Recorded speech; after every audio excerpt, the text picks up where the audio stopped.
Good morning students. तो जो हम जेई और नीट के लिए क्रैश कोर्स कर रहे हैं उसमें हमने पिछली 3 क्लासेस में इलेक्ट्रोस्टैटिक्स कवर किया कि इलेक्ट्रोस्टैटिक्स के सारे इम्पॉर्टेंट कॉन्सेप्ट्स हमने कवर किए।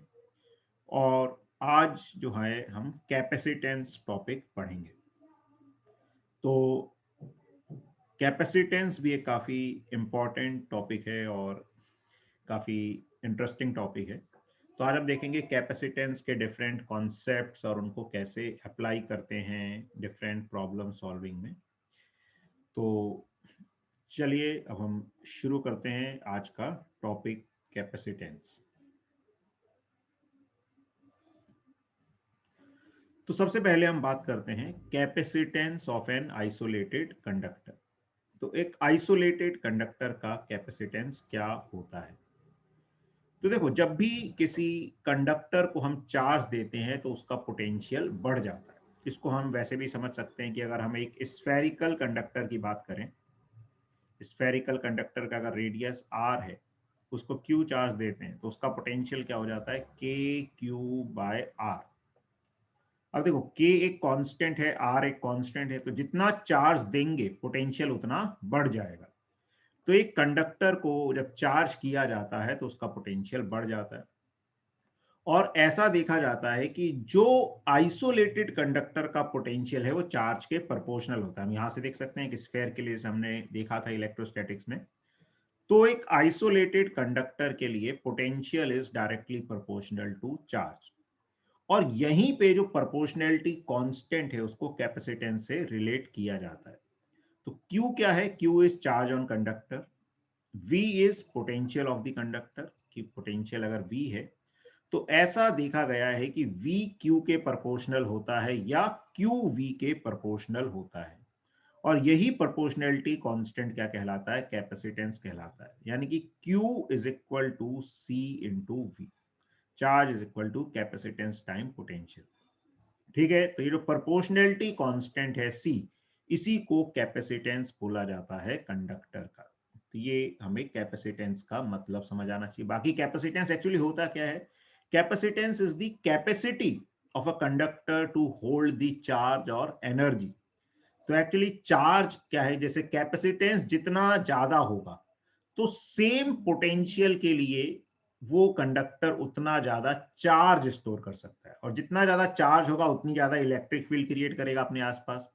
उतनी ज्यादा इलेक्ट्रिक फील्ड होगी तो उतनी ज्यादा एनर्जी डेंसिटी होगी और उतनी ज्यादा वो एनर्जी स्टोर कर सकता है। तो capacitance is the property of a conductor to store charge और एनर्जी। ठीक है, तो वो चार्ज और एनर्जी और किस फॉर्म में? इलेक्ट्रिक फील्ड की फॉर्म में अपने आसपास सराउंडिंग में वो स्टोर करके रखता है। तो हमें क्या ध्यान रखना है कि Q is directly proportional to V and this proportionality constant is C। या हम C की बात करें तो C को हम क्या लिख सकते हैं? Q by V। अच्छा, लेकिन एक चीज ध्यान रखनी है यहाँ पर कि जो कैपेसिटेंस है वो चार्ज पर डिपेंड नहीं करता या पोटेंशियल पर डिपेंड नहीं करता। कैपेसिटेंस कंडक्टर की प्रॉपर्टी है, गिवन कंडक्टर के लिए उसकी वैल्यू फिक्स आएगी। चार्ज पोटेंशियल पे डिपेंड करता है थ्रू कैपेसिटेंस। तो अगर कैपेसिटेंस कम होगा तो सेम पोटेंशियल के लिए कम चार्ज आएगा, कैपेसिटेंस ज्यादा होगा तो सेम पोटेंशियल के लिए ज्यादा चार्ज आएगा। अब हम बात करते हैं capacitance of an isolated spherical conductor. तो अगर एक आइसोलेटेड स्फेरिकल कंडक्टर है, तो एक कंडक्टर है, चाहे वो सॉलिड हो चाहे हॉलो हो, उसको जो भी चार्ज देंगे उसके सरफेस पे आ जाएगा। तो अगर उसका रेडियस है r, उस पर चार्ज है q, तो हम क्या बोल सकते हैं? उसका पोटेंशियल जो हमने इलेक्ट्रोस्टैटिक्स में देखा वो होता है के होता है 1/4πε0 Q बाय R। देखो, कभी भी कैपेसिटेंस निकालना हो किसी कंडक्टर का, सिस्टम का, तो वो डिपेंड ज्योमेट्री पे करता है, चार्ज या पोटेंशियल पे नहीं करता। लेकिन निकाला कैसे जाता है कि मान ले कंडक्टर पे Q चार्ज है और उस चार्ज के कॉरेस्पॉन्डिंग उसका पोटेंशियल निकाल लें, then we can find the capacitance easily. तो कैपेसिटेंस क्या होता है? Capacitance is Q by V. So this will come out to be 4πε0 R। ये कैपेसिटेंस आ जाता है। ठीक है, किसमें? वैक्यूम में या एयर में। तो एक स्फेरिकल कंडक्टर का वैक्यूम में या एयर में कैपेसिटेंस होता है 4πε0 R। R is radius of spherical conductor, और कंडक्टर है तो सॉलिड भी हो सकता है, हॉलो भी हो सकता है, चार्ज सारा सरफेस पे रहेगा, तो फॉर्मूला एक स्फेरिकल शेल जैसा ही एप्लीकेबल होगा। अच्छा, अगर इस कंडक्टर के आसपास कुछ मीडियम हम भर दें, तो मीडियम भर देंगे तो एप्सिलॉन नॉट की जगह क्या आ जाएगा, एप्सिलॉन आ जाएगा। एप्सिलॉन किसके बराबर होता है, epsilon is equal to epsilon naught into epsilon R. ये जो एप्सिलॉन आर रिलेटिव परमिटिविटी होती है, इसको के से भी रिप्रेजेंट कर देते हैं कहीं पे। ये के क्या होता है, ये के या एप्सिलॉन आर दोनों ही चीजें सेम ही चीज को रिप्रेजेंट करती हैं। Both of these represents either relative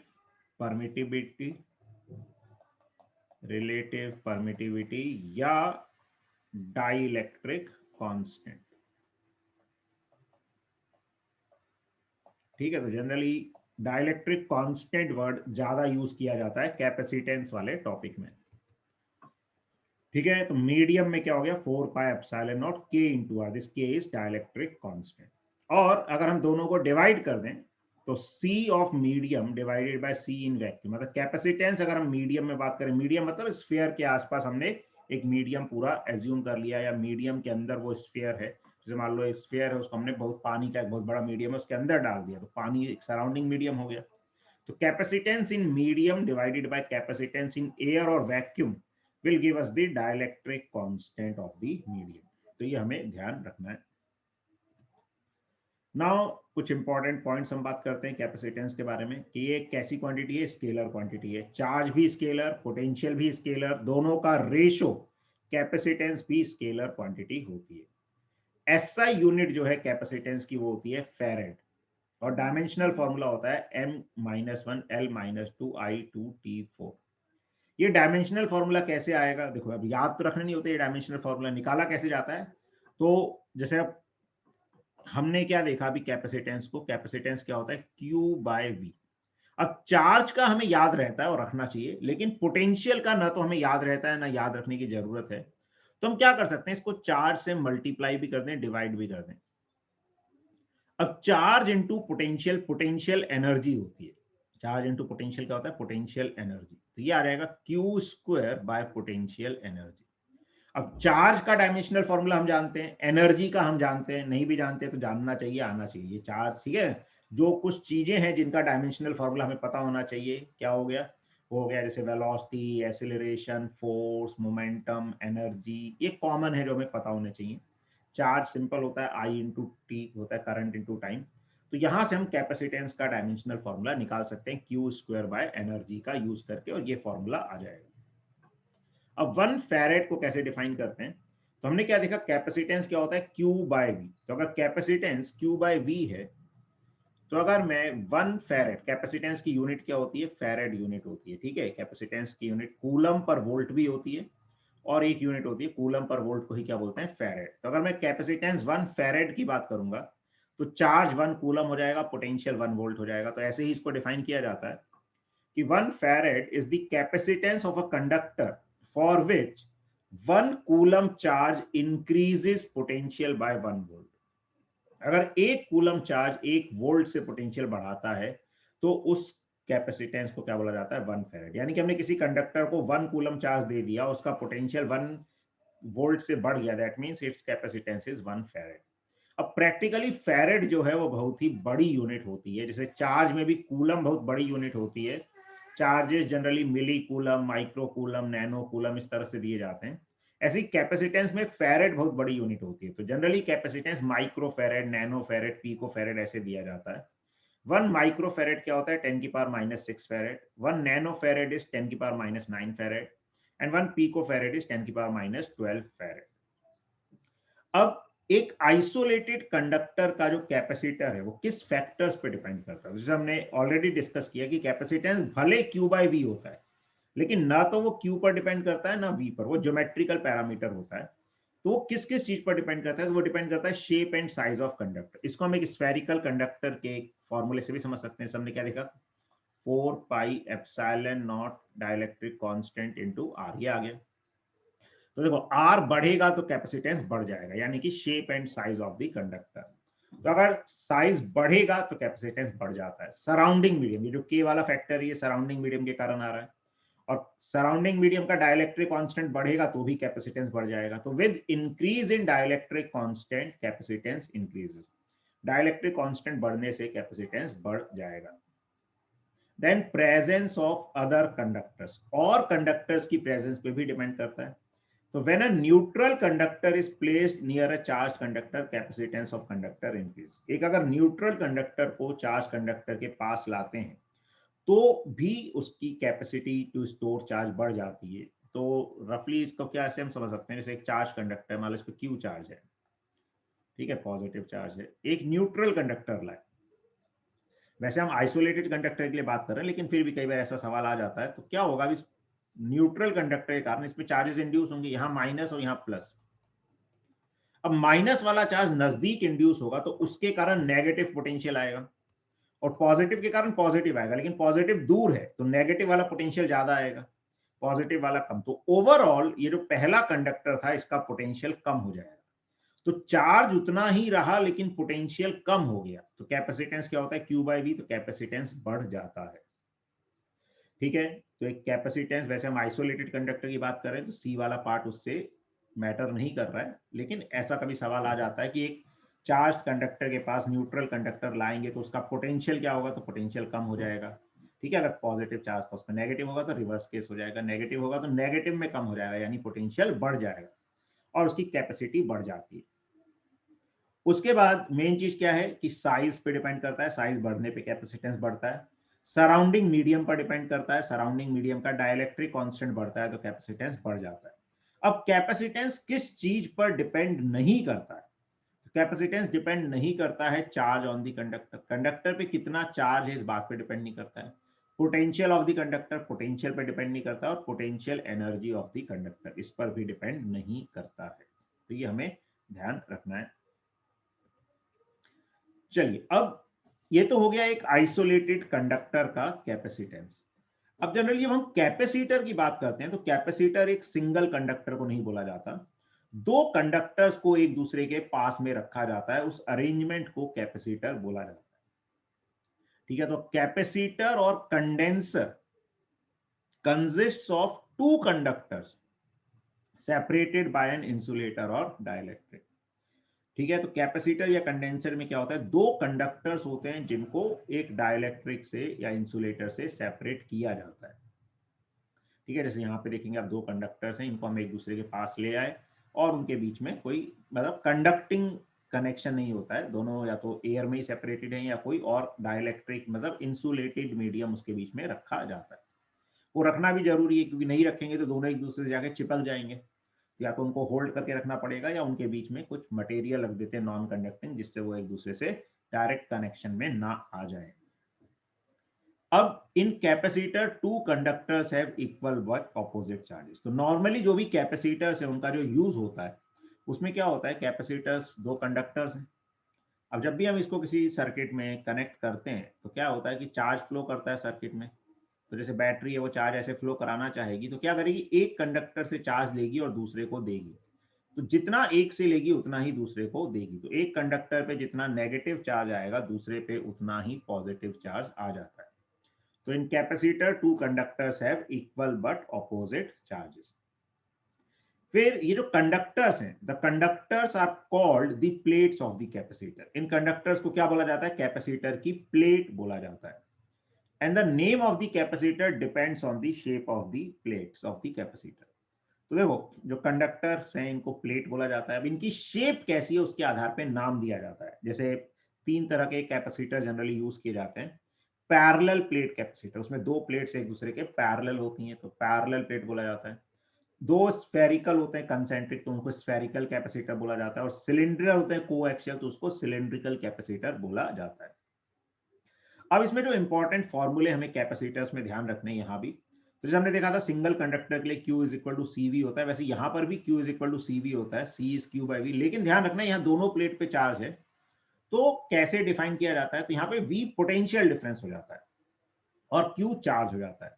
तो नॉर्मली तो अगर हमें पता है पॉजिटिव नेगेटिव चार्ज है तो हम पॉजिटिव वाला चार्ज ले लेते हैं और पोटेंशियल डिफरेंस। कई बार वेरिएबल में होता है, तो वेरिएबल में कैसे लिखा जाता है इसको, ओके, हेलो आदित्य। चलिए अब लेक्चर पे ध्यान दीजिए, आज हम कैपेसिटर पढ़ रहे हैं। चलो, तो कैपेसिटेंस क्या कहलाता है? Q by V। अब देखो, कई बार क्या होता है, हमें पता नहीं, वेरिएबल में बात करते हैं, हमें नहीं पता किस प्लेट का चार्ज पॉजिटिव है किसका नेगेटिव है। तो कैसे लिखा जाता है? चार्ज हम किसी भी एक प्लेट का ले लेंगे। जैसे हमने लिया charge of plate A Q A, तो हम पोटेंशियल डिफरेंस में क्या लेंगे? V A minus V B. तो charge of plate A divided by V A minus V B, this is the capacitance. और या फिर अगर हम बी वाली प्लेट का चार्ज लेते हैं क्यू बी, तो हम क्या बोलेंगे? V B minus V A. Automatically देखो, जब क्यू बी है वो क्यू ए का नेगेटिव ही होगा।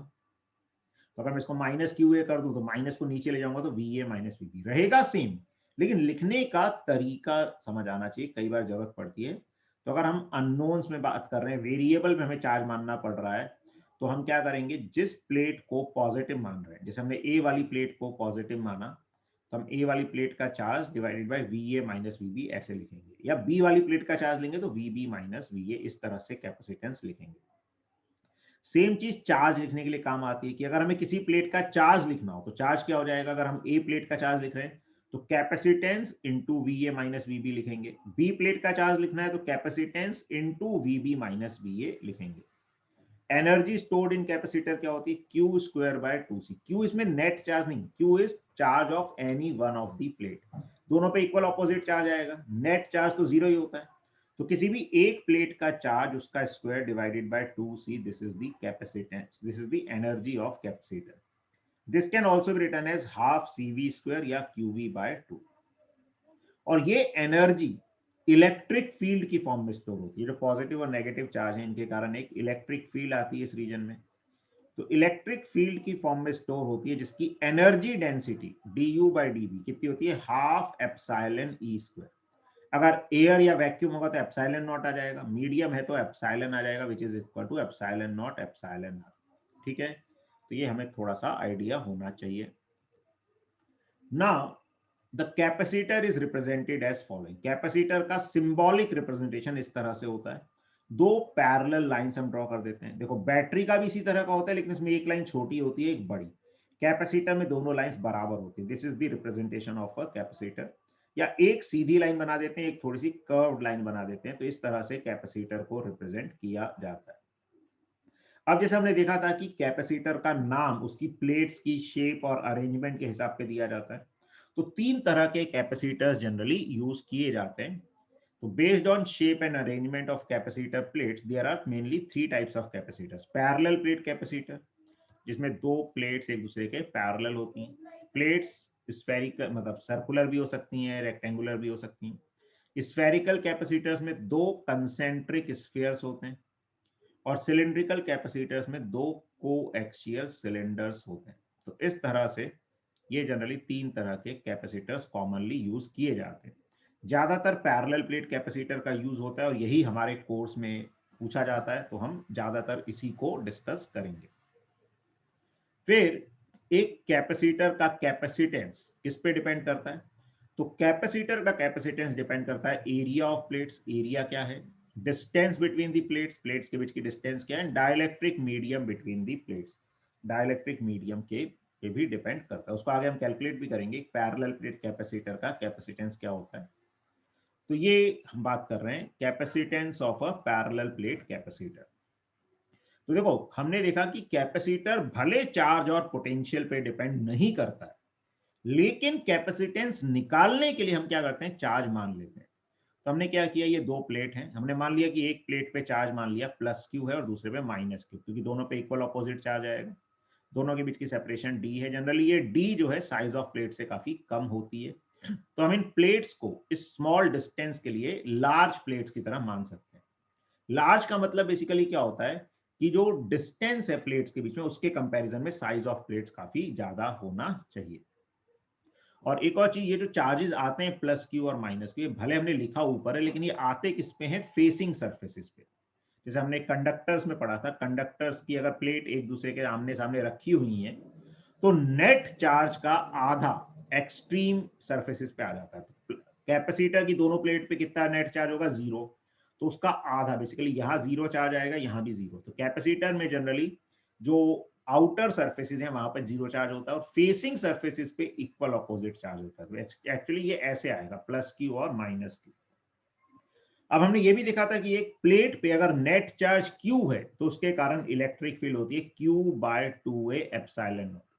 तो पॉजिटिव से नेगेटिव की तरफ फील्ड आएगी प्लस Q के कारण Q/2A एप्सिलॉन नॉट, और नेगेटिव वाले की उसकी तरफ ही आएगी, वो भी Q/2A एप्सिलॉन नॉट, तो इंटू 2 हो जाएगा।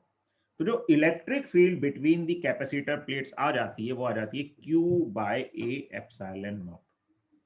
अब ये यूनिफॉर्म फील्ड होगी, तो जो पोटेंशियल डिफरेंस है VA minus VB, uniform electric field में क्या हो जाएगा E इंटू डी, तो QD/A एप्सिलॉन नॉट। अब एप्सिलॉन नॉट A/D क्या होता है, कैपेसिटेंस, तो ये Q/C के बराबर हो जाएगा।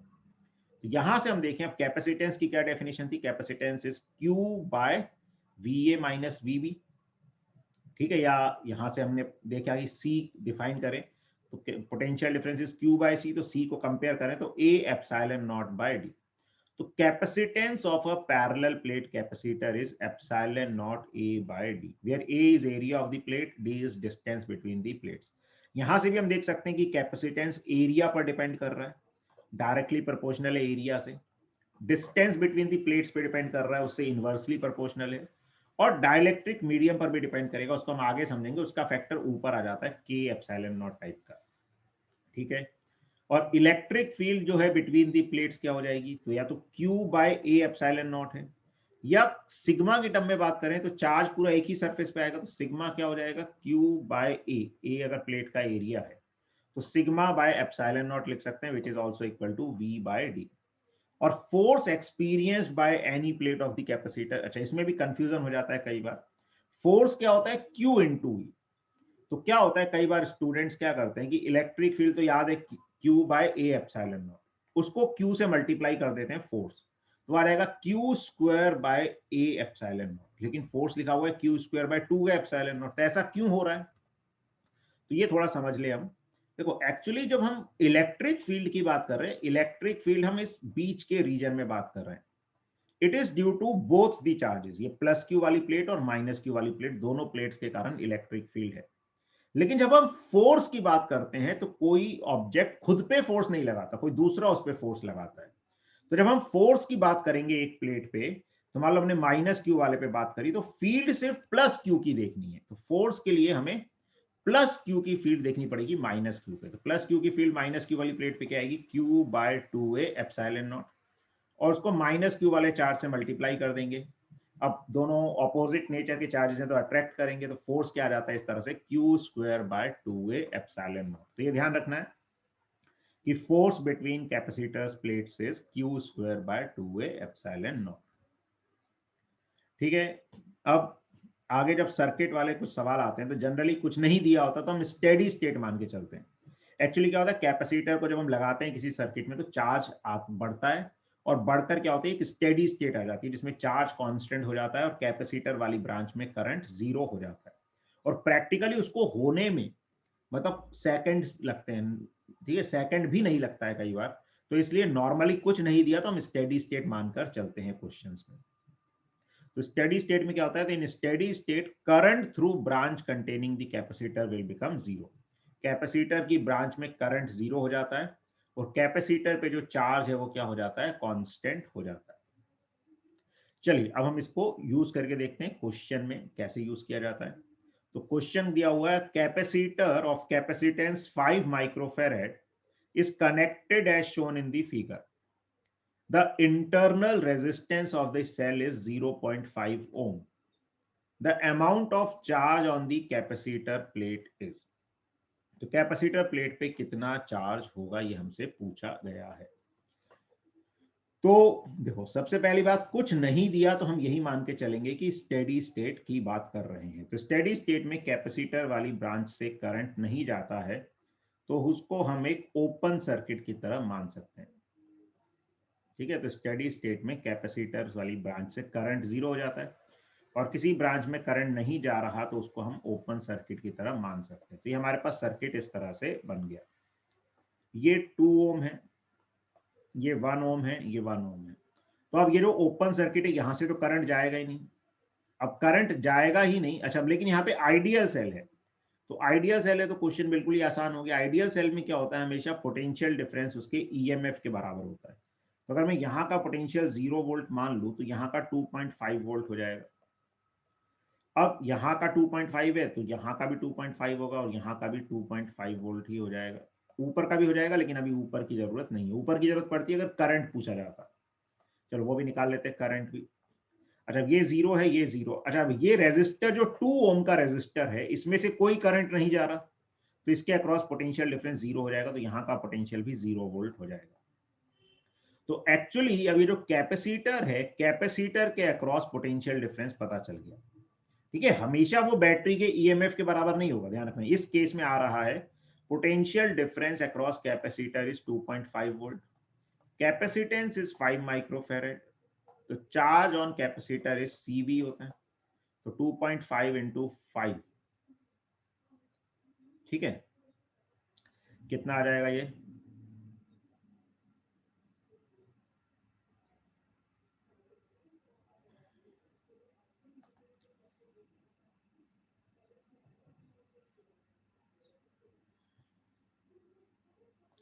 तो इसमें अच्छा ऑप्शन सारे ही गलत हैं, तो सी वी आ जाएगा। ये आ जाएगा अपने पास 12.5 माइक्रो कूलम।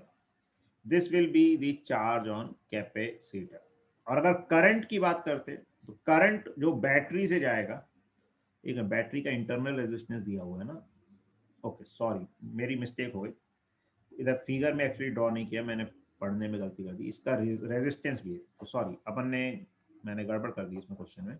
चलो, तो एक्चुअली में अब क्या करेंगे, ये 2.5 वोल्ट डायरेक्टली हम नहीं लिख पाएंगे। ठीक है, तो अब ये देखो मैंने जो गलती की है उससे भी सीखना है, कि कई बार इस तरह की हम गलतियां कर देते हैं, मेरे से भी हो गई, आपसे भी हो सकती है, लेकिन एग्जामिनेशन में अगर ऐसी गलती हो गई तो हमें बहुत नुकसान कर सकती है। तो एक्चुअली इसलिए क्वेश्चन को ढंग से पढ़े, और बेटर है कि हम चीजें अंडरलाइन कर लें, जिससे कि हम उनको इंपॉर्टेंट पॉइंट्स को मिस ना करें। तो इसका एक इंटरनल रेजिस्टेंस भी है विच इज इक्वल टू 0.5 ओम। तो ये 0.5 ओम भी हमें ध्यान रखना है, क्योंकि फिगर में नहीं बना है लेकिन स्टेटमेंट में लिखा हुआ है। अब हम देखें तो देखो, अब ये जो कैपेसिटर वाली ब्रांच थी, ये तो ओपन सर्किट की तरह काम कर रही है, तो यहां से कोई करंट नहीं जाएगा।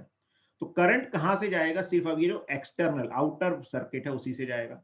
अब आउटर सर्किट का टोटल रेजिस्टेंस कितना हो गया, ये 1 ओम और 1 ओम और ये 0.5 ओम, अब ये सब सीरीज में आ जाएंगे। ये बीच वाली ब्रांच को हम टोटल हटा हुआ मान सकते हैं। तो 1 प्लस 1 प्लस 0.5, 2.5 ओम हो गया टोटल रेजिस्टेंस। तो करंट कितना जाएगा, यहां से करंट जाएगा 1 एम्पियर। 2.5 वोल्ट है पोटेंशियल डिफरेंस और रेजिस्टेंस भी 2.5, तो करंट गया 1 एम्पियर।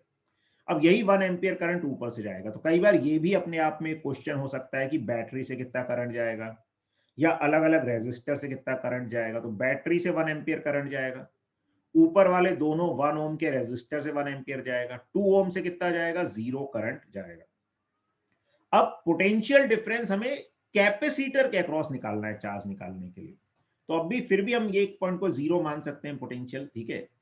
अब ये टोटल रेजिस्टेंस ऊपर वाली ब्रांच का 2 ओम हो गया, उससे करंट जा रहा है 1 एम्पियर, या अलग अलग भी हम बात करें तो रेजिस्टर के अक्रॉस पोटेंशियल डिफरेंस होता है आई आर। इसको हम थोड़ा सा करंट इलेक्ट्रिसिटी में और अच्छे से समझेंगे, लेकिन क्योंकि क्रैश कोर्स है तो ये मैं मान के चल रहा हूं कि आपको बेसिक चीजें तो पता ही होंगी जो 12th क्लास में हमने पढ़ी हैं। तो आई आर ये 1 वोल्ट आ जाएगा और ये प्लस माइनस 1 वोल्ट आ जाएगा। तो यहाँ का पोटेंशियल 0, माइनस से प्लस जाने का मतलब है 1 वोल्ट पोटेंशियल बढ़ गया, फिर माइनस से प्लस गए तो 1 वोल्ट और बढ़ गया, तो यहाँ का पोटेंशियल 2 वोल्ट हो जाएगा। तो बेसिकली यहाँ का भी 2 वोल्ट, और 2 ओम वाले रेजिस्टर से कोई करंट नहीं जा रहा, तो यहाँ का पोटेंशियल 0। तो कैपेसिटर के अक्रॉस पोटेंशियल डिफरेंस 2 वोल्ट आ जाएगा, उसका कैपेसिटेंस है 5 माइक्रोफेरेड। तो अब जो चार्ज हम निकालेंगे CV करके, वो आ जाएगा 10 माइक्रो कूलम। तो जो कैपेसिटर पे चार्ज आएगा it would be 10 micro coulomb. तो ऐसे इसको हमें सॉल्व करना पड़ेगा।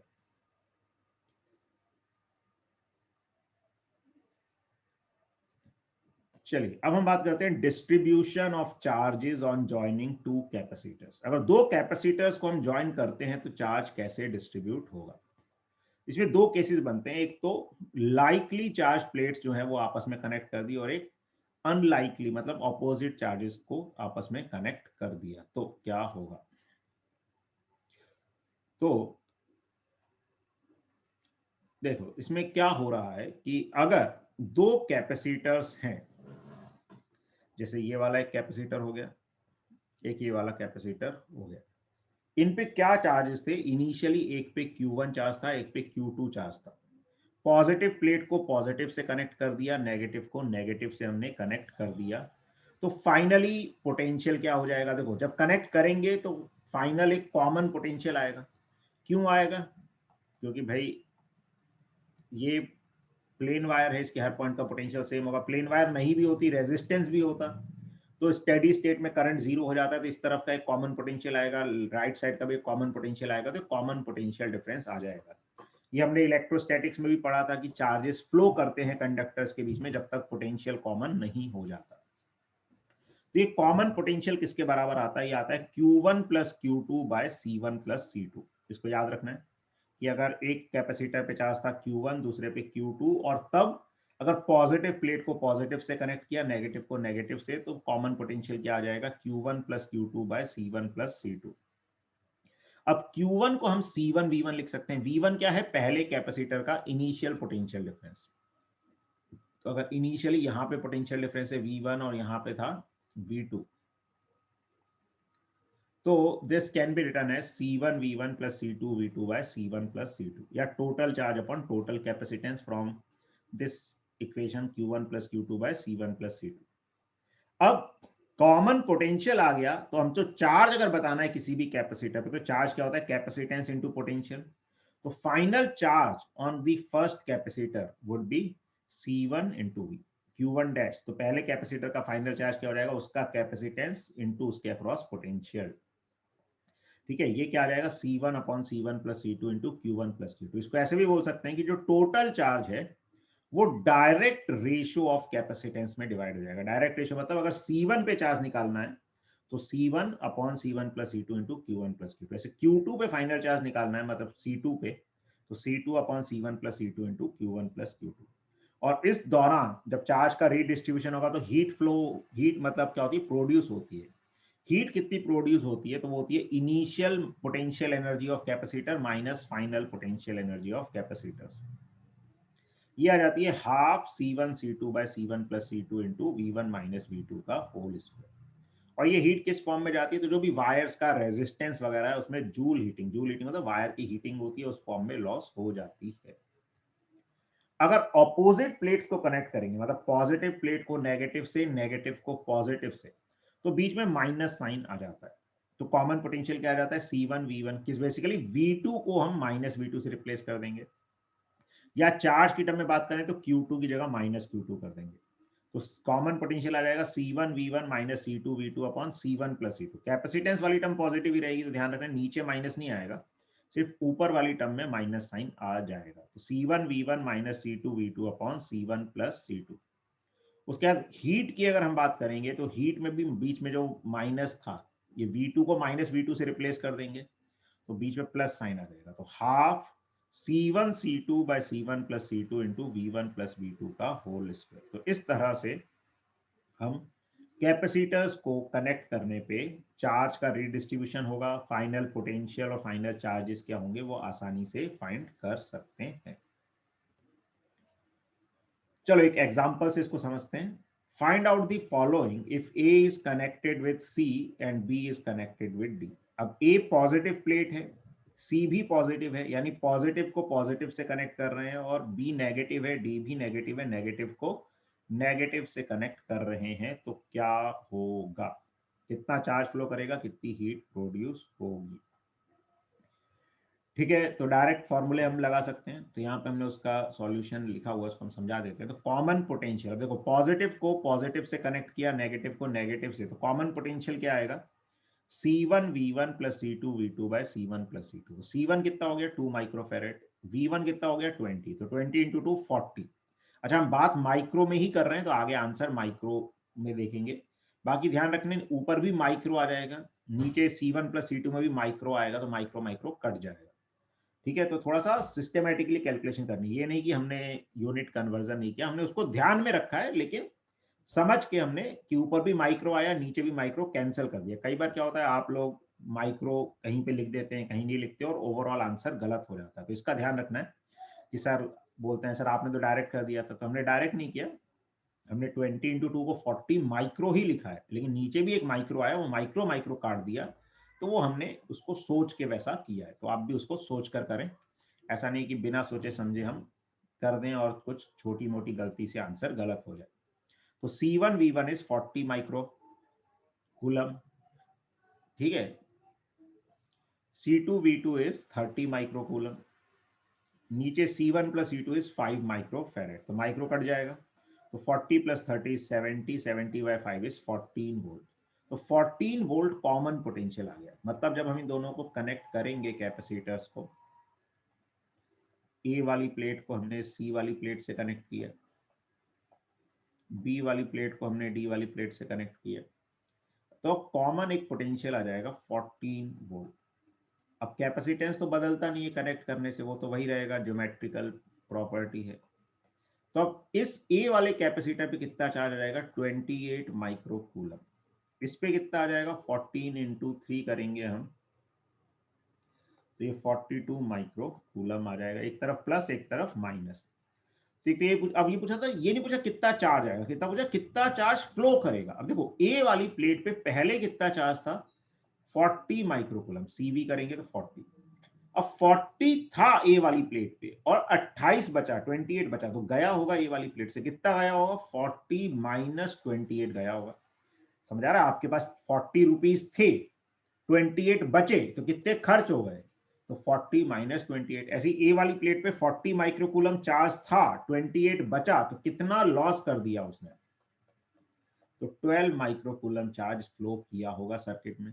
और हीट प्रोड्यूस का भी डायरेक्ट फॉर्मूला, एक तो डायरेक्ट फॉर्मूला है, वैसे भी लगा सकते हैं। यहां पर इन्होंने क्या किया हुआ है, इनिशियल एनर्जी अलग लिखी, फाइनल अलग, जो हमने डेफिनेशन देखी थी, you initial plus you final minus, sorry you initial minus you final. तो यू इनिशियल में दोनों कैपेसिटर्स की एनर्जी आ जाएगी हाफ, इसका कैपेसिटेंस 2 माइक्रोफेरेड, अब ये माइक्रो है वो हमने कॉमन ले लिया, एंड में माइक्रो लगा दिया आंसर में, तो हाफ 2 माइक्रोफेरेड इंटू 20 का स्क्वायर प्लस 3 वाले की initial energy half 3 microfarad into 10 का square minus final energy half, total capacitance 5, common potential 15, उसका स्क्वायर। इस तरह से सॉल्व कर सकते हैं, या फिर जो हमने फॉर्मूला पढ़ा था उसको डायरेक्टली याद रख सकते हैं कि भाई हीट क्या आ जाती है ऐसे केस में, half C1 C2 by C1 plus C2 into V1 minus V2 का होल स्क्वायर। डायरेक्टली अगर ये फॉर्मूला हमें याद रहता है तो हम इसको भी लगा सकते हैं, तो हाफ C1 C2 क्या हो जाएगा, 2 इंटू 3 आ जाएगा 6, और माइक्रो का स्क्वायर आ जाएगा यहाँ पे,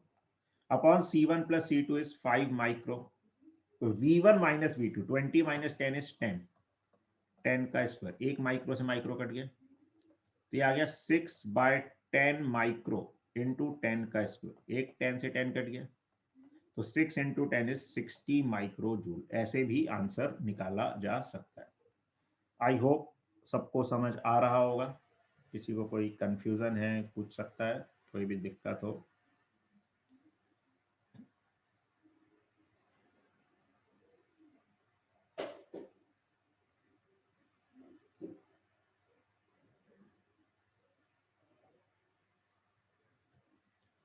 चलो अब हम एक इंपॉर्टेंट टॉपिक को और डिस्कस करते हैं, कॉम्बिनेशन ऑफ कैपेसिटर्स। तो कई बार कई सारे क्वेश्चंस इस पे भी आते हैं, रेजिस्टर्स, जैसे करंट में रेजिस्टर्स होता है, ऐसे ही कैपेसिटर में कॉम्बिनेशन ऑफ कैपेसिटर्स के ऊपर क्वेश्चंस आते हैं।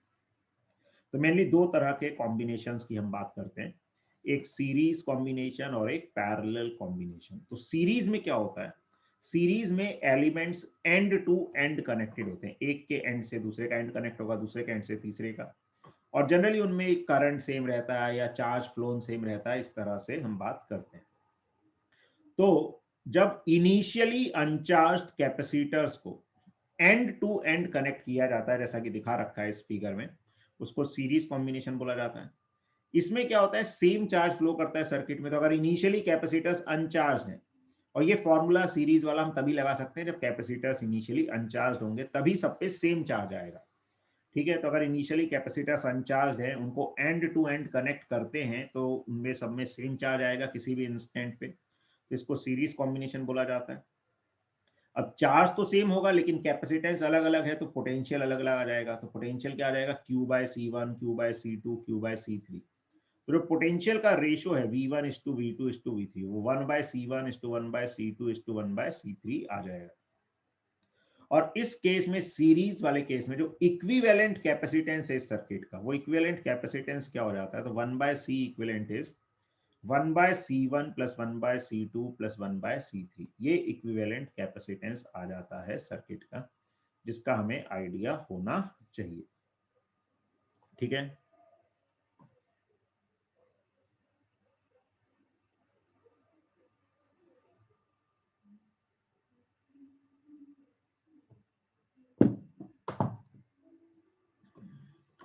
तो अब इसको हम देखते हैं एक एग्जांपल के थ्रू।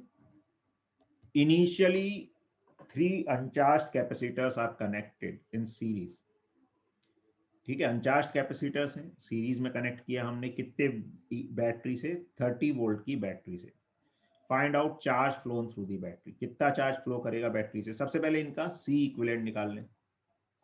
तो 1/C इक्विवेलेंट इज 1/2 + 1/3 + 1/6। ठीक है, 6 एलसीएम आ जाएगा, ये आ जाएगा 3 + 2 + 1, 6/6 दैट इज 1। तो C इक्विवेलेंट इज 1 माइक्रोफैरेड। अब चार्ज जो है, तो C इक्विवेलेंट की टर्म्स में चार्ज को सीधे क्या बोल सकते हैं, C equivalent into V। C equivalent का मतलब है तीनों कैपेसिटर्स को हम एक सिंगल कैपेसिटर की तरह मान सकते हैं, जिसकी कैपेसिटी 1 माइक्रोफैरेड है। तो 30 माइक्रोकूलम चार्ज फ्लो करेगा C इक्विवेलेंट इंटू V से। फिर पोटेंशियल एनर्जी इन 3 माइक्रोफैरेड। अब देखो चार्ज तो सब पे सेम ही रहता है, तो पोटेंशियल एनर्जी किसी भी कैपेसिटर पे क्या लिख सकते हैं, Q²/2C। अच्छा, इसमें कई बार ये सवाल आता है कि सर क्या हम हाफ CV² नहीं लगा सकते। लगा सकते हो, हाफ CV² भी लगा सकते हो, लेकिन उसमें V 3 माइक्रोफैरेड वाले 3 माइक्रोफैरेड वाले कैपेसिटर के अक्रॉस का पोटेंशियल डिफरेंस लेना है, ना कि 30 वोल्ट। या तो वो निकालो, और या फिर सीधे हमें चार्ज पता है कि भाई सीरीज में चार्ज तो सब पे सेम रहेगा, तो बेटर है हम डायरेक्टली Q²/2C लगा दें। अब चार्ज तो सब पे ही सेम है, तो 30 माइक्रोफैरेड इंटू 30 माइक्रोफैरेड। अब किसके अक्रॉस हमें बताना है पुटिंग एनर्जी, 3 माइक्रोफैरेड, तो कैपेसिटेंस 3 माइक्रोफैरेड वाला लेंगे। तो 1 माइक्रो कट गया, 3 से 30 काटोगे 10 आएगा, 2 से 30 काटोगे 15 आएगा, 15 into 10 is 150 micro joule. This is potential energy in 3 microfarad capacitor. फिर पोटेंशियल एनर्जी टोटल भी पूछी हुई है, total potential energy in capacitors क्या होगी, तो टोटल क्या हो जाएगी, तो half C equivalent into V² कर सकते हो, या Q²/2 इंटू C इक्विवेलेंट कर सकते हो। हाफ C इक्विवेलेंट कितना हो गया, 1 माइक्रोफैरेड, और V² कितना हो गया, 30 का स्क्वायर। 30 का square is 900, 900/2 is 450, 450 माइक्रोजूल is the answer. Heat produced. अच्छा, एक और चीज का ध्यान रखना है कि अगर कैपेसिटर इनिशियली अनचार्ज है, या कैपेसिटर का सिस्टम है, कॉम्बिनेशन है, वो इनिशियली अनचार्ज है, और फाइनल स्टेडी स्टेट तक जितनी एनर्जी टोटल स्टोर होती है उतनी ही हीट में लॉस हो जाती है। तो हीट भी किसके बराबर हो जाती है, यू टोटल। कब, समझ आ रहा है, जब इनिशियली कैपेसिटर या कॉम्बिनेशन ऑफ कैपेसिटर पूरा अनचार्ज है, स्टेडी स्टेट तक जितनी एनर्जी कैपेसिटर में स्टोर होती है उतनी ही हीट की फॉर्म में लॉस हो जाती है। एक्चुअली देखो, बैटरी कितना वर्क करती है, बैटरी वर्क करती है Q इंटू V। ठीक है, और Q is equal to CV होता है, this is work done by battery. अब वो तो CV² आ जाएगी, और एनर्जी स्टोर्ड जो होती है कैपेसिटर में वो कितनी होती है, हाफ CV²। तो बैटरी ने CV² वर्क किया, हाफ CV² स्टोर हो गई, बाकी क्या हो जाती है, लॉस। तो ऐसे केस में अगर एक बैटरी से हम चार्ज कर रहे हैं सिंगल कैपेसिटर को या कॉम्बिनेशन ऑफ कैपेसिटर्स को, तो जितनी एनर्जी कैपेसिटर्स में स्टोर होती है उतनी ही हीट की फॉर्म में लॉस हो जाती है। तो this would also be 450 micro joule. ठीक है, यहाँ पर हमने उसको सॉल्व करके सॉल्यूशन भी दे रखा है, सेम चीज जो हमने की वही की हुई है यहाँ पर। तो आप इसको देख सकते हैं, रेफर कर सकते हैं। और बाकी हीट प्रोड्यूस का फॉर्मूला क्या होता है इन जनरल, अगर ऐसे केस में किसी को कुछ कंफ्यूजन है तो देखो,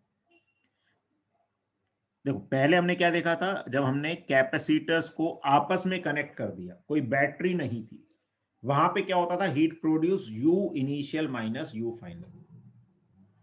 अब नॉर्मली जब बैटरी भी कनेक्ट कर देते हैं तो हीट प्रोड्यूस्ड का फॉर्मूला होता क्या है, तो हीट प्रोड्यूस होती है यू इनिशियल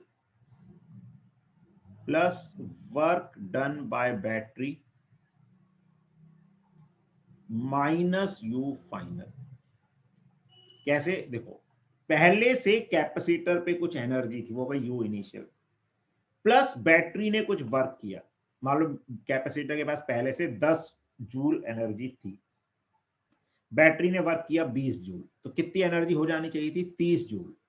लेकिन मान लो बची उसके पास 15 जूल, तो रिमेनिंग क्या हो गई, लॉस हो गई। किस फॉर्म में लॉस हो गई, हीट में। तो यही होती है हीट, यू इनिशियल, पहले से कैपेसिटर के पास कितनी एनर्जी थी, plus work done by battery, plus battery ने कितना वर्क किया, माइनस यू फाइनल, माइनस कितनी फाइनल एनर्जी उसके पास बची। ठीक है। अब पैरेलल कॉम्बिनेशन की हम बात करते हैं, तो पैरेलल में क्या होता है, सारे कैपेसिटर्स के एक एंड को एक कॉमन पोटेंशियल के पॉइंट पे कनेक्ट कर देते हैं, दूसरे एंड को दूसरे कॉमन पोटेंशियल के पॉइंट पे कनेक्ट कर देते हैं। तो ये जो कॉम्बिनेशन है ये पैरेलल कॉम्बिनेशन कहलाता है। और पैरेलल कॉम्बिनेशन में पोटेंशियल डिफरेंस सभी के अक्रॉस सेम रहता है, चार्ज अलग अलग हो सकता है। ठीक है। तो ये कैपेसिटर्स थे C1 C2 C3, common potential V से कनेक्ट किया। अब सबके अक्रॉस पोटेंशियल डिफरेंस तो V ही रहेगा, लेकिन चार्ज अलग अलग हो जाएगा। अब जैसे Q1 क्या हो जाएगा, C1 इंटू वी, Q2 क्या हो जाएगा, C2 इंटू वी, Q3 क्या हो जाएगा, C3 इंटू वी। तो जो चार्ज का रेशियो लेंगे Q1 इस टू Q2 इस टू Q3, V तो कैंसिल हो जाएगा, तो वो C1 इस टू C2 इस टू C3 आ जाएगा। यानी चार्ज कैपेसिटेंस के डायरेक्ट रेशियो में, मतलब इस तरह से आ जाएगा। और इक्विवेलेंट कैपेसिटेंस, तो पैरेलल में जो इक्विवेलेंट कैपेसिटेंस है वो हो जाता है C1 plus C2 plus C3, यानी कि सारे कैपेसिटेंसेस का एडिशन वहां पर आ जाता है। इसको भी हम एक एग्जांपल से समझते हैं कि तीन कैपेसिटर दे रखे हैं, 1 माइक्रोफेरेड, 2 माइक्रोफेरेड, 3 माइक्रोफेरेड, तीनों पैरेलल में है और 10 वोल्ट की बैटरी से कनेक्ट किया है। पूछा है charge phloem through the battery. अब इसमें हम इक्विवेलेंट निकाल सकते हैं, आसान है, तीनों को ऐड कर दें, 1 2 और 3 को ऐड करेंगे, 6 माइक्रोफेरेड, और बैटरी है 10 वोल्ट की, तो कितना चार्ज फ्लो करेगा, 60 माइक्रो कूलम।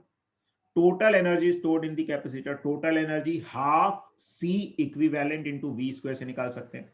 सी इक्विवेलेंट 6 माइक्रोफेरेड है, हाफ इंटू 6 करेंगे 3, और वी स्क्वायर 100, तो 300 आ जाएगा। हीट प्रोड्यूस्ड, तो स्टेडी स्टेट तक जितनी एनर्जी स्टोर होती है उतनी ही हीट प्रोड्यूस होती है, वो भी 300 आ जाएगा।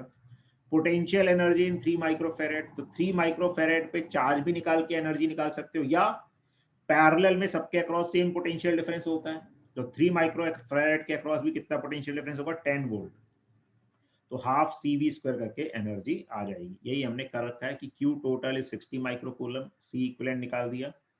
ठीक है, या इंडिविजुअल चार्ज निकाल दिया। एक्चुअली इन्होंने क्या किया, इन्होंने इंडिविजुअली चार्ज निकाला कि पोटेंशियल सबके अक्रॉस सेम होगा, तो 1 माइक्रोफेरेड पे कितना चार्ज होगा, 1 इंटू 10, 10 माइक्रोकूलम, 2 पे 20 माइक्रोकूलम, 3 पे 30 microcoulomb. This way you can find the charge. Total potential energy आप देखेंगे तो half C equivalent is 6 into V square. Heat produce total energy के बराबर ही हो जाएगी, और 3 माइक्रोफेरेड की energy half capacitance of 3 microfarad capacitor into उसके अक्रॉस जो पोटेंशियल डिफरेंस है उसका स्क्वायर। ठीक है।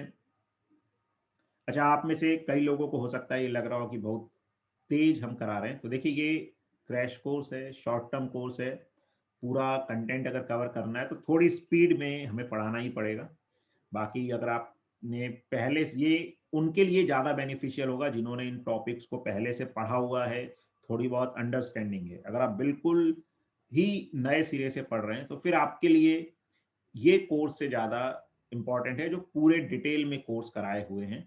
वो आप हमारी ऐप रितेश अग्रवाल क्लासेस नाम से आपको प्ले स्टोर पर मिल जाएगी, वहाँ पे जाके देख सकते हैं। वहाँ पे डिफरेंट कोर्सेज हैं जहाँ पर आपको फुल डिटेल में हर टॉपिक के कोर्सेज चैप्टर वाइज, मतलब आपको पूरा फिजिक्स का कंटेंट मिलेगा। बाकी ये कोर्सेज उनके लिए हेल्पफुल हैं जो अपना रिवीजन करना चाहते हैं, या थोड़े से कॉन्सेप्ट्स वीक हैं, हमने पढ़ा है लेकिन कॉन्सेप्ट्स क्लियर नहीं है, कहीं कहीं पर कंफ्यूजन्स हैं, या हम भूल गए हैं तो कैसे रिवाइज कर सकते हैं क्विकली, उनके लिए ये चीजें ज्यादा इंपॉर्टेंट है। चलिए अब हम बात करते हैं कैपेसिटर्स विद डाइलेक्ट्रिक। तो अगर कैपेसिटर में डाइलेक्ट्रिक इंसर्ट कर देंगे तो क्या होगा। तो देखो, जब हमने एक कैपेसिटर है अगर उसमें डाइलेक्ट्रिक नहीं है और कैपेसिटर की प्लेट्स पे चार्ज डेंसिटी है सिग्मा माइनस सिग्मा, तो जो इलेक्ट्रिक फील्ड आती है कैपेसिटर्स के बीच में वो कितनी आती है, सिग्मा बाय एप्सिलॉन नॉट। ये हमने पहले ही देखा था। अब क्या देखा जाता है कि जब डाइलेक्ट्रिक को इंसर्ट करते हैं, डाइलेक्ट्रिक मतलब एक इंसुलेटिंग मीडियम, तो उसमें क्या होता है, अब देखो उसमें वो इंसुलेटर है, चार्जेस फ्रीली मूव तो कर नहीं सकते, लेकिन फिर भी जो इलेक्ट्रिक फील्ड है उसके कारण क्या होता है, पॉजिटिव चार्ज एक तरफ फोर्स एक्सपीरियंस करता है, नेगेटिव चार्ज ऑपोजिट में फोर्स एक्सपीरियंस करता है। पॉजिटिव चार्ज करता है फील्ड की डायरेक्शन में फोर्स एक्सपीरियंस, नेगेटिव उसके ऑपोजिट में। तो क्या होता है, इस तरह से अलाइन हो जाते हैं पॉजिटिव और नेगेटिव चार्जेस, डायपोल से क्रिएट हो जाते हैं। अब जो पॉजिटिव और नेगेटिव चार्ज एक दूसरे के बिल्कुल नजदीक नजदीक आ जाते हैं, उनका तो नेट इफेक्ट जीरो हो जाता है। लेकिन सबसे जो एक्सट्रीम सर्फेसिस है वहां पर एक तरफ नेगेटिव चार्ज की लेयर बच जाती है, दूसरी तरफ पॉजिटिव चार्ज की।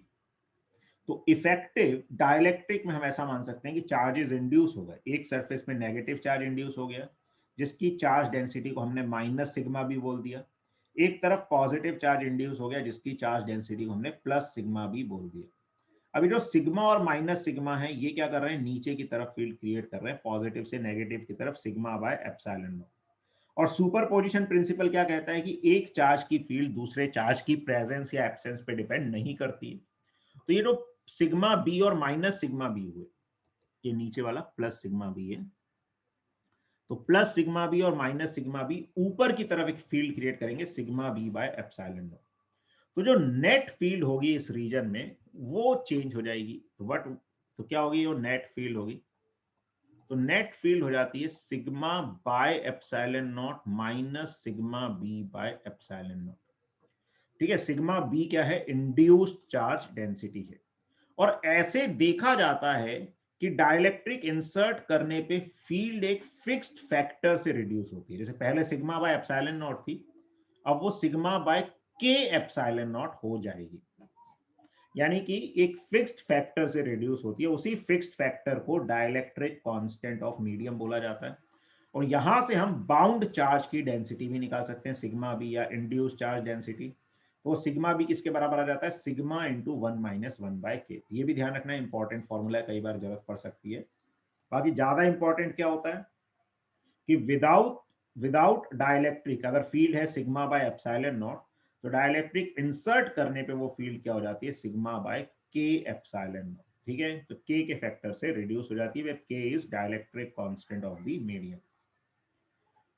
तो अगर हम एक डाइलेक्ट्रिक को पूरा फिल कर देते हैं, मतलब कैपेसिटर के जो स्पेस है उसमें डाइलेक्ट्रिक फिल कर देते हैं, तो कैपेसिटेंस क्या हो जाता है उस केस में, K epsilon naught A by D. बिना डाइलेक्ट्रिक के कैपेसिटेंस क्या था, epsilon naught A by D. क्यों, क्योंकि देखो अब इसमें जो फील्ड हो गई वो फील्ड क्या हो जाती है, sigma bye K epsilon naught. तो जो पोटेंशियल डिफरेंस आएगा E इंटू डी आता है, तो sigma bye K epsilon not into D हो जाएगा।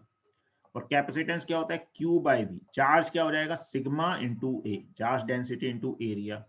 Potential difference sigma A by K epsilon naught, sorry sigma D, A नहीं है यहाँ पे, सिग्मा डी यहां से हमने लिखा, तो सिग्मा से सिग्मा कट गया, this will become K epsilon naught A by D. तो ऐसे एक कैपेसिटर की स्पेस को अगर डाइलेक्ट्रिक से फिल कर देंगे तो ये उसका कैपेसिटेंस हो जाता है। अब हम कुछ कॉमन अरेंजमेंट्स की बात करते हैं। देखो पूरा फिल किया तो K epsilon naught A by D हो गया।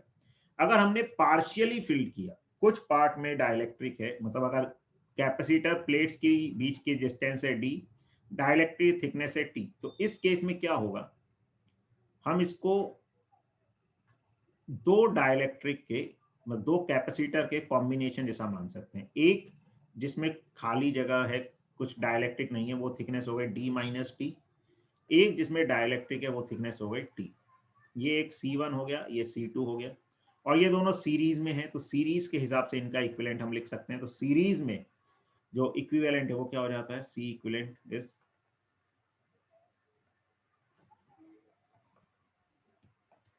तो ये 1 बाय C इक्विवेलेंट आ जाएगा। 1/C1 + 1/C2, इस तरह से इसको निकाल सकते हैं। ठीक है, तो ये जो रिजल्ट है, तो काम करते हैं अभी इसको, तो ये रिजल्ट आ जाता है सॉल्व करके एप्सिलॉन नॉट ए अपॉन डी माइनस टी। ठीक है, तो क्या करना है, मैं दोबारा बना देता हूँ यहाँ पर, चेक कर ले कुछ और तो नहीं नीचे, नहीं ठीक है। तो ये दो कैपेसिटर्स की तरह मान सकते हैं, C1 C2। C1 एक क्या हो गया जिसमें खाली जगह है D माइनस टी का, एक C2 जिसमें T थिकनेस का एक डाइलेक्ट्रिक है। तो C1 कितना आ जाएगा, C1 आ जाएगा epsilon naught A by D minus T. C2 कितना आ जाएगा, K epsilon naught A by T, and 1/C is equal to 1/C1 + 1/C2। तो इस तरह से कैपेसिटेंस लिख सकते हैं। अब ऐसे ही कुछ पार्ट में एक डाइलेक्ट्रिक भर दिया K1, एक में K2, तो इसको भी हम क्या कर सकते हैं, दो कैपेसिटर्स के सीरीज कॉम्बिनेशन जैसा मान सकते हैं। एक C1 हो गया K1 epsilon naught A bye D1। D1 क्या है, ये जो ऊपर वाला डाइलेक्ट्रिक है इसकी थिकनेस। C2 क्या हो गया, K2 epsilon naught A bye D2। D2 नीचे वाले की थिकनेस, और ये सीरीज में है तो इनका इक्विवेलेंट निकाल देंगे, फिर वही 1/C is equal to 1/C1 + 1/C2। तो ये इस तरह का रिजल्ट आ जाएगा। तो ये तरीके हमें पता होने चाहिए, इस पे भी क्वेश्चंस आ जाते हैं। अगर ऐसे भर दिया डाइलेक्ट्रिक को कि कुछ एरिया में K1 भरा, कुछ एरिया में K2, A1 में K1 भरा, A1 एरिया में, A2 एरिया में K2, ये पैरेलल में आ जाएंगे। तो अगर ऐसे भर रहे हैं हम प्लेट के एरिया के हिसाब से बीच बीच में, तो वो सीरीज में आ जाएंगे। एरिया को अगर डिवाइड करते हैं डिफरेंट पार्ट्स में, तो वो पैरेलल में आ जाएंगे। तो ये C1 C2 दो कैपेसिटर्स पैरेलल में आ गए। C1 क्या हो जाएगा, K1 epsilon not A1, A1 इधर का एरिया बाय D। C2 क्या हो जाएगा, K2 epsilon naught A2 by D। This way we can find the net capacitance. तो ऐसे क्वेश्चंस भी हमें करना आना चाहिए। चलिए अब हम एग्जांपल से समझते हैं इसको कि कैसे इसको यूज किया जा सकता है। तो दे रखा है dielectric of constant K is slip between the plates of a parallel plate condenser in half of the space as shown in figure. आधी स्पेस में K डाइलेक्ट्रिक कांस्टेंट का डाइलेक्ट्रिक और आधी स्पेस खाली है। तो हमसे पूछा है कि इसका कैपेसिटेंस क्या होगा। तो यहाँ पे ऑलरेडी सॉल्व किया हुआ है, बाकी इसको अगर समझना है तो देखो क्या होगा। इसको हम दो कैपेसिटर्स की तरह मान सकते हैं। एक C1 अब आधे में भरा हुआ है, तो आधे का एरिया जो है, और क्या दे रखा है कि पहले पूरे का एरिया, मतलब ऐसा मान ले कि पूरा एक A एरिया D थिकनेस का, ये कैपेसिटेंस कितना था, epsilon naught A by D। तो आधे एरिया A/2 में थिकनेस तो D ही रहेगी, उसमें हवा भरी हुई है, और आधे एरिया जिसकी थिकनेस D है उसमें डाइलेक्ट्रिक भरा हुआ है। तो पैरेलल में C क्या हो जाएगा, C1 + C2। तो C1 क्या हो जाएगा, epsilon naught A/2 by D। C2 क्या हो जाएगा, K epsilon naught A/2 by D। तो इसमें से कॉमन टर्म्स कॉमन ले लो, तो एप्सिलॉन नॉट A/2D कॉमन आ जाएगा, this will become 1 + K। Epsilon naught A/D क्या है, पहले जो एयर फील्ड कैपेसिटर है उसका कैपेसिटेंस C, तो this will be C/2 × 1 + K। तो ये आंसर यहाँ पर आ जाएगा। ठीक है, अच्छा उसके बाद कुछ ऐसे भी क्वेश्चंस आ जाते हैं कि पैरेलल प्लेट्स दे देते हैं और उसका कैपेसिटेंस हमें निकालना होता है, या उससे रिलेटेड कोई क्वेश्चन आ जाता है। तो इसमें क्या करना होता है, देखो जब पैरेलल प्लेट्स होती हैं एक दूसरे के, तो कैपेसिटर का मतलब होता है आमने सामने वाले सरफेस, पूरी प्लेट से कोई मतलब नहीं होता। आमने सामने वाले सरफेस पे जो चार्जेस आते हैं वो इक्वल ऑपोजिट आते हैं, वो कैपेसिटर फॉर्म करते हैं। तो हम क्या करेंगे, इसकी नंबरिंग कर सकते हैं। वन, मतलब जो सरफेसेस हैं टोटल, उनकी नंबरिंग कर दें, 1 2 3 4 5 6 7 8, और इसका इक्विवेलेंट एक बनाने की कोशिश कर सकते हैं। तो ए और बी, जिन दो पॉइंट्स के बीच में हमें बनाना है उनको हमने एंड्स पे बना लिया, और सरफेसेस देखने। अब देखो पहला सरफेस जो है उसके आमने सामने कुछ नहीं है, तो जिसके आमने सामने कुछ नहीं है वो सरफेस बेकार है, वो कैपेसिटर फॉर्म नहीं कर रहा। 2 और 3 नंबर के सरफेस आमने सामने है, तो वो एक कैपेसिटर बनाएंगे। तो 2 नंबर का सरफेस ए से कनेक्टेड है, 3 नंबर का बी से कनेक्टेड है, उसको हम एक कैपेसिटर बना सकते हैं। अब 4 और 5 को देखें, 4 वाला बी से कनेक्टेड है, 5 वाला ए से, तो 5 वाला ए से कनेक्ट कर दो, 4 वाला बी से, ये एक कैपेसिटर बना लेंगे।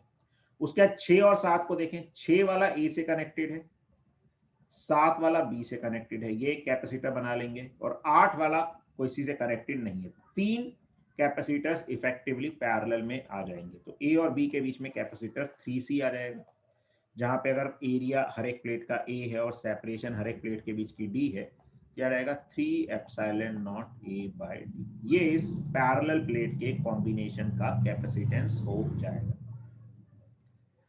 चलिए एक और क्वेश्चन करते हैं ऐसे ही। अब ये कुछ पैरेलल प्लेट्स दे रखी हैं, अब इसमें भी नंबरिंग कर लें, 1 2 3 4 5 6 7 8। अच्छा, अब इसमें देखो ए से एक प्लेट कनेक्टेड है, बी से एक, और एक प्लेट ऐसी है जिसको ना हम ए बोल सकते हैं ना बी, तो इसको हम कुछ नया नाम सी दे देते हैं, या सी कैपेसिटेंस से कंफ्यूज हो सकते हैं, तो एक काम करता हूं मैं डी बोल देता हूं। तो अब यहाँ पे एक अलग पॉइंट आ गया, तो हमें क्या करना है, ए और बी के बीच में कैपेसिटेंस निकालना है। तो जिनके बीच में निकालना है उनको कोने पे बना लो, और कोई एक्स्ट्रा पॉइंट है उसको बीच में बना लो। अब देखो पहला नंबर का सरफेस तो कोई मतलब का नहीं है, उसके आमने सामने कुछ भी नहीं है, उसको छोड़ दो। 2 और 3 आमने सामने है, 3 ए से कनेक्टेड है और 2 वाला डी से, तो तीसरा सरफेस ए से कनेक्टेड है, दूसरा डी से, ऐसे बना दो। 4 और 5 आमने सामने है, 4 ए से कनेक्टेड है, 5 डी से, बना दो। तो 4 ए से कनेक्टेड है, 5 डी से, ये बन जाएगा। 6 और 7 आमने सामने है, 6 डी से कनेक्टेड है और 7th बी से, ऐसे बना दो। और 8th के आमने सामने कुछ नहीं है, उसको छोड़ दो। तो अब ये ऐसा सिस्टम बन गया। तो ये पहले दो किस में आ गए, पैरेलल में। तो पैरेलल में इनका कितना हो गया 2C, और इसके साथ सीरीज में, तो क्या हो जाएगा 1/CAB is equal to 1/2C plus 1/C। तो यह रहेगा 3/2C। So capacitance between A and B is 2C/3, 2/3 epsilon naught A/D। ये कैपेसिटेंस आ जाएगा इस कॉम्बिनेशन का।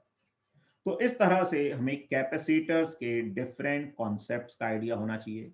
कैपेसिटेंस कैसे निकाला जाता है, कैपेसिटर सर्किट में है तो स्टेडी स्टेट पे चार्ज कैसे निकाला जा सकता है, करंट कैसे निकाला जा सकता है, कैपेसिटेंस पैरेलल प्लेट्स हैं कॉम्बिनेशन में तो कैसे निकाला जा सकता है, डाइलेक्ट्रिक के साथ कैसे निकाला जा सकता है। तो ये कुछ इंपॉर्टेंट पॉइंट्स थे जो कैपेसिटेंस के बारे में हमें पता होने चाहिए। तो हमारा कैपेसिटेंस वाला पार्ट कंप्लीट हो गया। ठीक है, इसमें चार्जिंग डिस्चार्जिंग का एक पार्ट आता है, वो हम करंट इलेक्ट्रिसिटी के साथ पढ़ेंगे उसको आगे। और अगली जो क्लास रहेगी, अब आज वेडनेसडे है ना, फ्राइडे को रहेगी, और फ्राइडे वाली क्लास हमारी जो रहेगी वो प्रॉब्लम सॉल्विंग क्लास रहेगी। उसमें हम कुछ क्वेश्चंस लेंगे। तो मेनली जो इस फ्राइडे क्लास रहेगी उसमें हम लोग क्या करेंगे, इलेक्ट्रोस्टैटिक्स, कैपेसिटेंस, और 11th में जो laws of motion, friction, work energy वाले पार्ट हैं, इनसे रिलेटेड क्वेश्चंस लेंगे और देखेंगे कैसे क्वेश्चंस में डिफरेंट कॉन्सेप्ट्स को अप्लाई किया जाता है। ठीक है, आपके भी कोई डाउट हो तो आप हमें शेयर कर सकते हैं। हमारा कॉन्टैक्ट नंबर जो है 8982111000। तो अगर वो क्वेश्चन इनसे रिलेटेड होंगे, इन्हीं टॉपिक से रिलेटेड होंगे, तो उनको भी हम as a problem solving class में ले सकते हैं। ठीक है, तो आज की क्लास हम यहीं पर एंड करते हैं। और आपके कोई भी फीडबैक हो, व्यूज़ हो, आप उनसे हमारे व्हाट्सएप नंबर पे शेयर कर सकते हैं, इस वीडियो के कमेंट में आप लोग हमें बता सकते हैं, या जो भी तरीका आपको पता हो हमसे कम्युनिकेट करने का, उसका आप यूज़ कर सकते हैं। चलिए, bye bye, have a nice day. ठीक है, थोड़ा सेफ रहिए और अपनी पढ़ाई अच्छे से करते रहिए।